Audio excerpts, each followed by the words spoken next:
रामकृष्ण हरी. शुभ संध्याकाळ. मस्त आता जेवण बिवणं झाले बरं का. तर आता मस्त असं कडा करायचा आहे मला. हे बघा,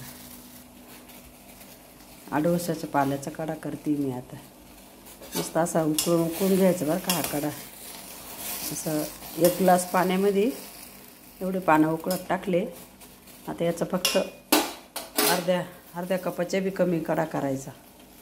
1 ग्लास पाणी पूर्ण घेतलं. आता याचा कडा उकळून घ्यायचा.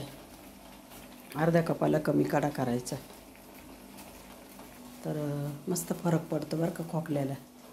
मला लय खोकला येत होता ना, याच्याने हाच उकळून पिते मी रोज संध्याकाळी. 3 दिवस प्यायचा लगोपाठ, खोकला जातो त्याने. थोडं तुरट लागतं प्यायला औषध, पण चांगलं आहे. आयुर्वेदिक उपचार आहे, चांगला आहे. खोकल्याला एकदम चांगलं आहे. असं उकळून राहिलं ते पूर्ण शिजून घ्यायचं. असा त्याचा कस पूर्ण असं एवढ्या पाण्यात शिजूनच घ्यायचं. 1-1.5 ग्लास पाणी जवळजवळ त्याचा अर्धा कप पाणी तयार होईल फक्त शिजून.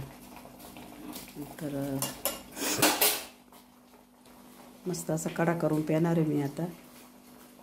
जर कोणाला खोकला येत असेल तर नक्कीच हा उपाय करून बघा. अडुळशाचा पाला आणून उकळून प्यायचं फक्त. झोप पण मस्त येते त्याने.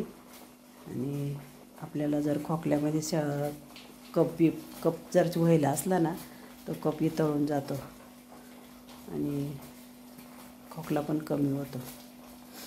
नक्कीच करून बघा कोणाला होत असला असं काही खोकल्याचा प्रॉब्लेम.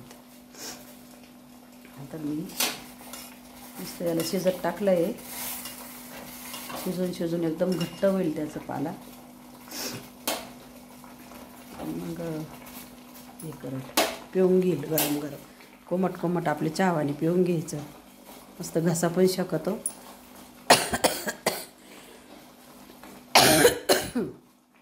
घसा पण शकला जातो आणि झोप पण शांत येते मस्त. तर बघा करून. मी तर करते बघ.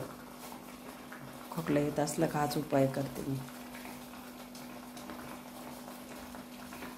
मस्त वाटतं. मी 2 दिवस आहे ना, तो मध आणि आल्याचा रस करून पेली ती अनाशकपोटी. तर त्यांनी पण मला काही फरक नाही पडला, काहीच नाही पडला. पण याच्याने मला मस्त झोप पण येते आणि फरक पडल्यासारखं पण वाटलं. कमी झाला माझा खोकला, बराच कमी झाला.